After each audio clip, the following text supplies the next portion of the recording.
Bondoman Gemone Kenemunu no Bosinketata Biconu Nanu Quankenano, Nkenafion. Mathias, when it's a no guy, a gem arrest of we blue security guy, with Igbo of themselves, this thing, when amending mad intimidate. Manandini channel on social media, they could make a Mathias, and don't say Zugo, Ogechi Njaka, Ijoa. A lot of them they could make Mathias, so maybe her arrest or what I kill him madina na receive 15,000 10,000 naira salary maka no manoya or we ko shihalia or we je me arrest because of yene ewedi si maye Mathias ku go no gbasalo mmad obo maka no kpoli afọ je me arrest anyway biko nge no ntiku fiye wanna iwa Igbo gechukwu ku makia. So Mathias Isaac, first and foremost, this young man should hire a lawyer. A lawyer. I will give him a lawyer to sue you for fundamental rights. Because the law, my person in Nigeria, you cannot handcuff anybody, more or less, of videoing the person, putting that person on social media. This video alone should take you where you belong. Please, if you know this boy contact, tell him to reach out to me. First and foremost, we have to sue you for fundamental rights. That one alone.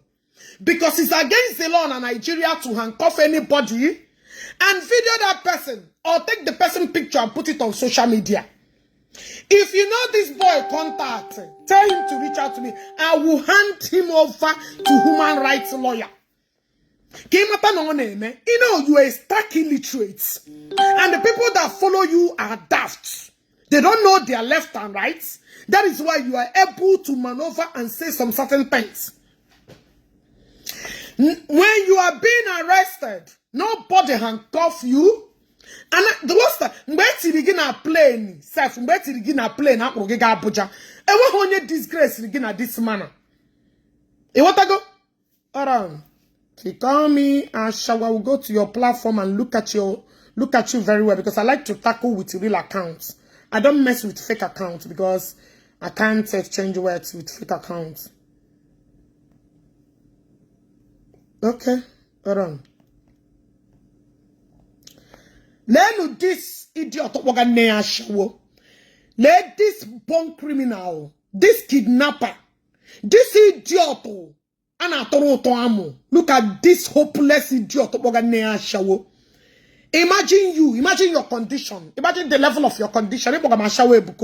Yes, I will go to shower somebody to go to respond. Let me get a pokri. A bandit like you. Look at you. A bandit like you. A criminal. On shi. Ndobu aropa. Lekwa. First kapubake. Eriopa. Ndoshi criminals. Share up this video. On shi. If you know his history, we tell me.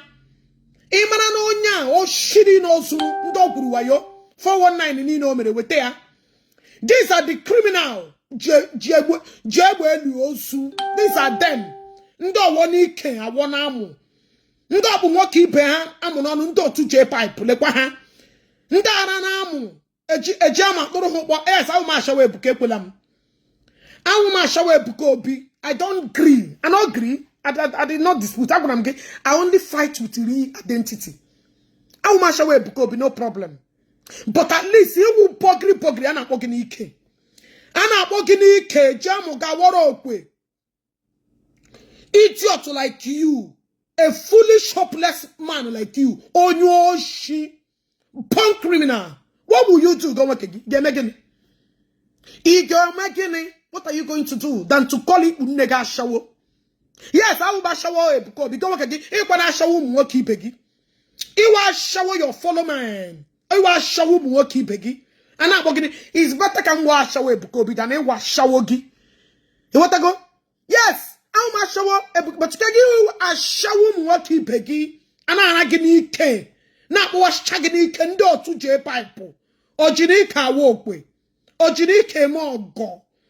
Ogogoro wakipe ani ni kechina kaporogo bokri kidnappers ndo jab elu osu. Yes, I'm able to be a shower and I'm proud to tell you yes, I like it. Ewu gene Guys, click love and like. You know what they do here. Now share the program. Share the program. You want to go?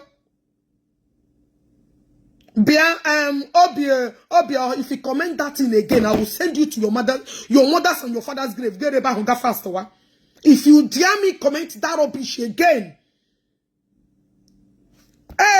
Negi, Bakri, you will see me in Nigeria and there is nothing you would do.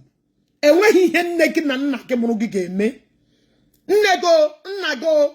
From a sham get a shieligi, Negi game again, oh she scammer, Bokri, or 1 million ike, if again I want to pussy gana banike, or 1 million ike, or GK go, or Goro, you will keep piano to the like J Park, Chineke Bopa go. Yes, the Bahando she. Ndanapu ndipe panuru hanapu him. Ashma mado hamabuogi. Ojabe edu osunekwa ha awoni kan wona apa Chineke mo kwa nneki na nna ga oku. Yes, I masha we Ebuka Obi and so freaking what. Don't get wa shawo nwa ki begin ko. Don't want to give wa shawo nwa ki begin ko. Now, Mathias says Igbo. Mathias so shinama. Mathias criminal bandit. Mathias that scammed Igbo crocodile eye, Christian na cover hanya. Mathias that decided to use and that ndo can bugi wayo na scam mudia follow people na scam Igbo.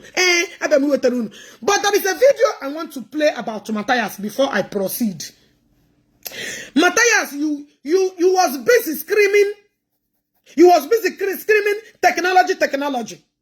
But you cannot open a place where our children will learn technology. You cannot open a place where the technology you have been screaming, technology, but you are busy teaching our young youth.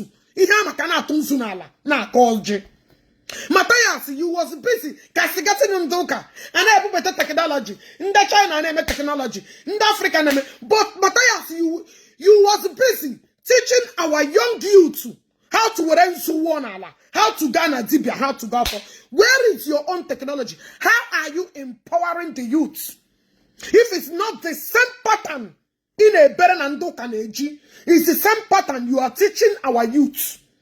If it's not the same pattern, you are teaching our youth how to go and learn how to agree manala, learn how to use those surgery, and the same poverty rates, the same daft rates, our people cannot email. Mathias. Now, I want to play a video. I want to show you where Mathias is teaching our young youth to technology. Actually, Ishigi. I'm going to get unu brain unu Let me see so I'm 5 or one girl. He has to make a way for them. He's building future for them and using your poor mentality to be securing it. No. He strategizes his way. Some of you and that is the only way. Ojeri Junu. Okay, mena, okay, mero. He strategized 7 children, 6 boys and a girl.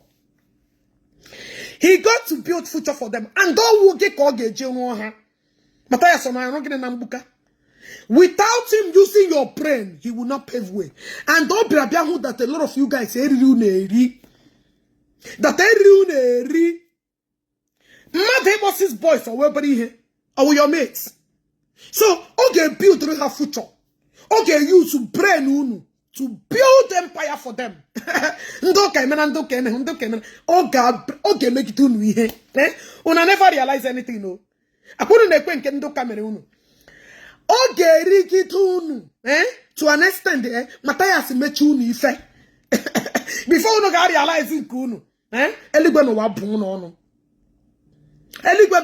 no. Makachi. The guy is on your neck. Because all my name with a lot of people guys cannot even reason for themselves. You want to go? Okay, he's building empire for 6 boys and a girl. I'm an But the main people on a build here is those 6 boys. Okay, you sudu ni Mathias and then I could register NGO. Kopuha, yana 1 year take over. Yana forget. Who the fuck are you? Go and ask the history of Igbo love themselves. And how it started. And how the Igbo love themselves were built with the many people. Ya bachapohan also. Here pushi cash na get GDP atoha. Then obodo Igbo. Those idiots are buying it. They threaten ya. N'ime na butere ndị na-atụ na-arụshi rubbish ụjọ. Ndị na-atụ this useless arụshi ụjọ. Ya ji arụshi threaten ha, they litter the NGO from. People that brought Mathias to the timeline. Ya kupu ha n'ọgbọ were aha nwaanyị ya tiga. Ya na nwaanyị ya would the what they call it the board of trustees there. Mathias akupu other people. They build the place. He knew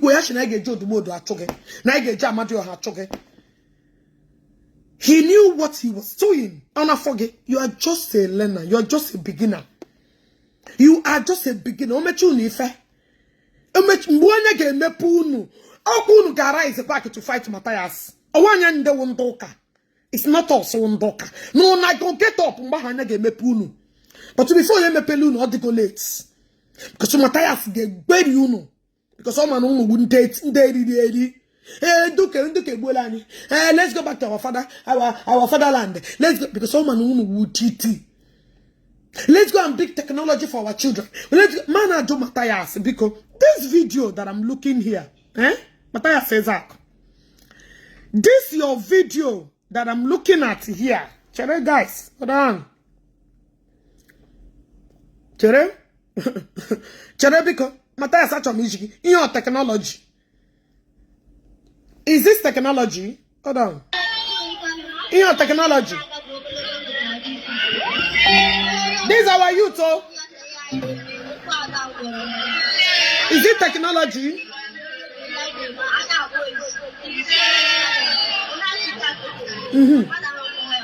The what technology, Mathias in the Bubatarani.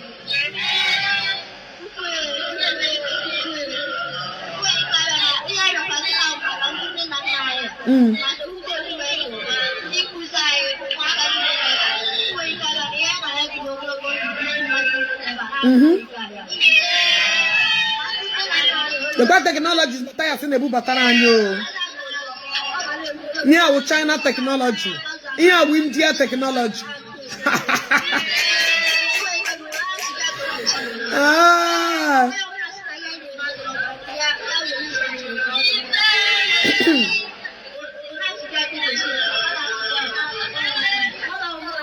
India technology.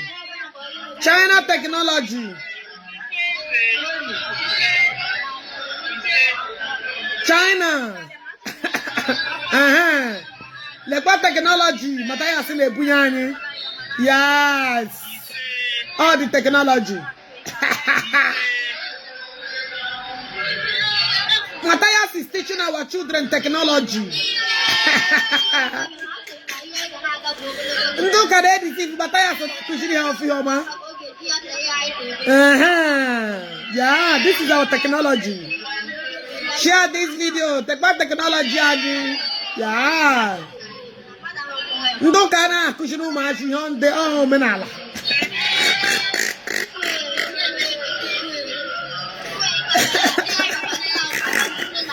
Take technology anyo. The technology. Mathias in the kukadro no ma. Mathias wonye bu. Iende Igbo no bi. Omena aliya na kushinu machi technology. Yes. The got technology, Mathias. Yeah. Our technology, Mathias, has come to stay. Mathias, technology. Mathias is doing good. This is our technology. This is what Ndoka could not do, and Mathias is doing it. What Ndoka couldn't do, Mathias is doing it for us. Mathias is doing it for us. Mathias is teaching our people technology.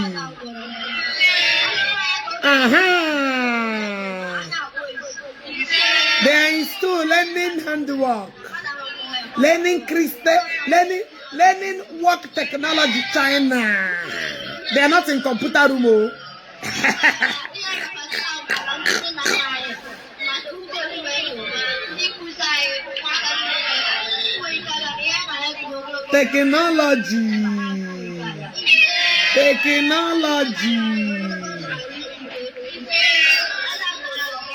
Technology.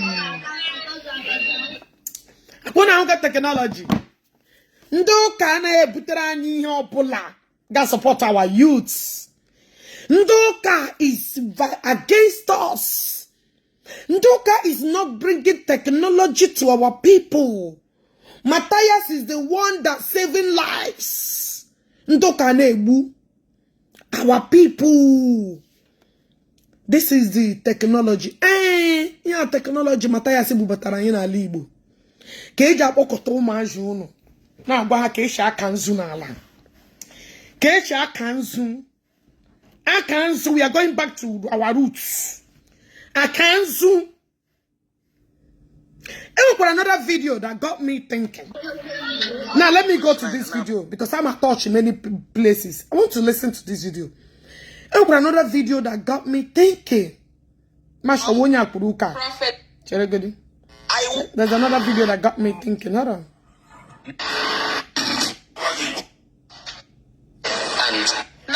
Okay, all the Kaga film chairman. Let me start from the beginning. On another video, now the guy named me comedy.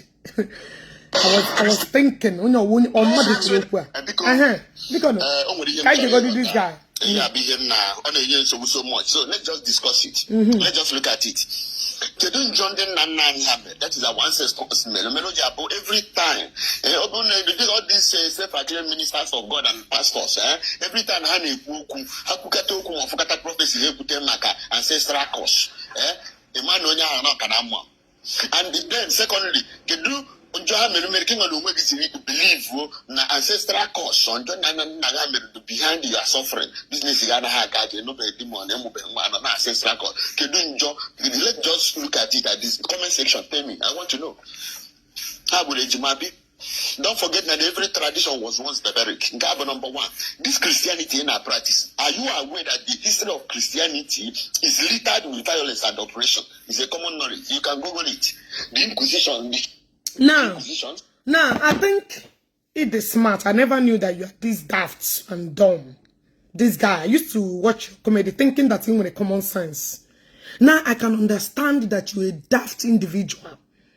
And the daft person like you as well, I share your video. So you opened your mouth. Now, Joe, that every time I borrow an honor. Is that what you're saying? And also you say Christianity was once killed people. Now we're getting here. My brother, now let me start from the first question that you asked. A lot of people now John Hana Halu with her. Nanani Habarani, here wosu, ni he wudiala, ni he womanala. If you are not Osu, you that is talking about this thing now, you will not marry Osu.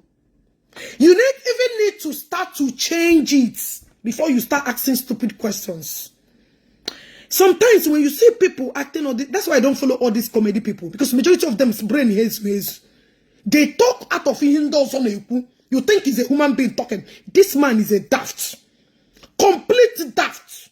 Brain get that's it. I am so disappointed. To this level, in a this is where you brought your mentality to.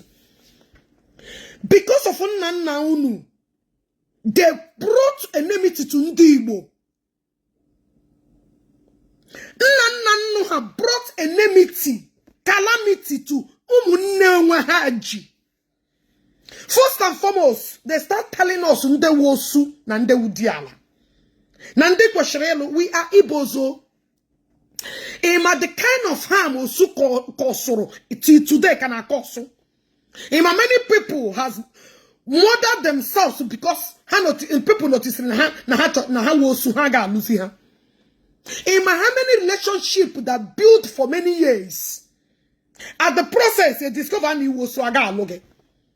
Do you know how many people that have committed suicide because of a discovery and how osu nobody they marry them again? Nana how many?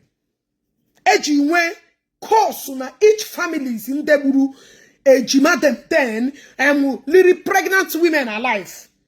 Mere ana enwere ya na bo villagers say go for e put off for swog na wehu 40 years old man ga agafe dia the thing na make am go today. If it's not the powerful deliverance ndoka bubatara arunde nana ha mere is uncountable. You guys should stop shying away from the atrocities. Our forefathers, we want to liberate ourselves from all these calamities, all these abominable acts. I told you from there. Yes. Nanani have committed a lot of faro. Haburu ejima, haburu pregnant women. Hana pro umuwoke madam wani hanike. Hamere aru di chiche. How will the people got torn aja? How will sacrifices to take here belong to them? So if you want to today, like I normally say, a lot of people can believe in men like pity woman. A lot of people sooner Igbo can believe in this. Go back to our roots. I pity all of you because sooner I'm fair. You guys could have been the bone of contention to stop this rubbish. I swear to my God, una amali fair. Daft unuri too much. Aru den nanu numere. Una ne deny ya. Kabe bo chape na lie yo. People like us will always let you know that you guys committed a lot of atrocities. And you cannot commit here now. Unu cannot commit here now. Unu can ebu munu. Unu kana agena wokite. Ne butu maashi na ebu. Unu kana eme that arrow because you guys want us to go back to that barbaric acts. Unu kana eme ya. So what are you saying? What are you fucking saying? Kehina ko. Kehina ko. Kamna junu. Who is fooling who? Who the fuck is fooling who? Nandokabu, yes. Ndokaburu madu mbe hana absorb their own rights. Even go to Israel. Israel will a lot of people to still have their stand. Ndoko kanebu madam, but ono kanebu madu rule today. Yes, Ndoka fought. Eburu madu. I'm not gonna dispute that. I'm gonna be here beto action. Before Christianity stand there, people sacrifice a lot of things. Mbalo kona Bible. Eburu Israelites. Israelite ebu ndeke. And when we be but as time progress, we want to bring new meaning. But that we should start practicing those things that we left behind. You guys want us to start practicing it again? No, we won't, and we will not. I am disappointed that somebody like you opened the mouth to make this kind of video. Ikeboro. Ikeboro. Oh, no, no, no, no, everywhere. Oh, no, not continue this atrocity. Mathias, Sigraga lock, what this Graga made this guy arrest. Put to any friend Kowa. Kowajishina, Koje, what the followers if you talk about me. Mathias, you a criminal. I'm coming to Nigeria. Get ready to arrest me. You are a born criminal. You have deceived our people. So, wait, so you have sat on a Bukobi head for almost how many years? Now this guy made one video that triggered you to go and handcuff him. Guess here, this guy am a fundamental right here. Now the video now he say, "Do we who this place?" He got put this boy damages upon damages. I mean, maybe the boy that want to press charge. I would them bad they come. I will drag you. I will drag you up, Amo. How dare you? Mbemere arrest. And when I handcuff it, it's against the law. It's against the law. Now Nigeria police will allow you to put handcuff on mother and you take a picture and you post it on your wall. Why did you delete it? Why did you delete this particular picture? Because you were daft. You want to prove a point. You want people to see you that you have achieved something, that everybody should be scared of you. Isn't it? Is it not what you want to do? Get with a lawyer. All this your church and bear lawyers. Bukash everywhere. When Ebuko B posted his own team of lawyers, Akudu Giana Mokoya. Akudu Giana Mokoya. So, Iana Gondo can akoge. That thing in that reference and a reference in do can akoge. Right? That thing in a gondo can akoge Mathias. Eh? So, this guy arrest. Why didn't we allow our God to fight for us? Mathias, why didn't you allow them to fight for you? Why didn't you allow them to go and fight for you? Like I'm not joking. Why did you arouse this boy and harass him in this manner? Let me tell you, if you know this guy, let him contact me. I'm a very strong human rights lawyer. Go say Mathias say. Say. He post with the boy. Post you ya. So your team of lawyers work and make advice and get the picture. Why you never knew that people would capture you? Why did you delete that picture? Why did you delete it, Mathias? You could have left that video there now. Why did you delete it? He can make the boy arrest. Why did you then allow the boy to release here? Or the boy now get broken and sugi for human rights. Ke mata no me. Ke mata no me. Amado hakubuogi. You want waro na shikaro pushe. You that is aro na shikaro pushe. You that harassed a woman that was going by her way. You that stopped a woman and I harass ya. Na Christianity. You that harassed a woman. Na and you that end up crying. You that end up crying to go and arrest a security guy who couldn't the lady. The harassment. The same measure now. Each measure God has sogi. Now you started crying. Why are you crying? You've been harassing people. You've been harassing people on the way. Now torment people. Now ejilagi. The same measure you just people awelagi anaho. Eh? Awunyanagi anaho. Now you started running her taskata. You don't run her taskata now. Across Europe and America, people were killed. Have you been to America and Europe? Have you lived here before? Have you been here before? In Nana here before? Have you been here before? And it's your mother boy and Alcom. Eh? Heretics, you could just poop, more Christ, anything against Christ. You'll be prosecuted and killed. On America Konebe. On this America Konebe. Because I want you to get me the parts. Because ndere kujo the Christian here do bribu. Ndere kujo other Christianity bribu. Samanu mu which country all? Or country anyawo. Freedom of speech. I want to understand. My brother. Who deceive all this tout. You guys should stop deceiving them. Who deceive Mathias have deceived a lot of people in the name of Now, Mathias, you are intimidating someone who spoke out of her own truth. Sorry, out of his own truth. You decided to go and arrest the boy. Were handcuff for money and Onye this security guy because Boya go contact Yamo. Mathias say we hear trouble. Imanina cho trouble. Erugina kagana boss a bewe. No, kwa no munne m ka nchara ise eve ọhịa eji adọ m taa. Kwa no munne m ka nchara ise eve ọhịa eji adọ m taa. That is another thing you will start playing a sympathy card, the victim card in car you own a play now. This victim card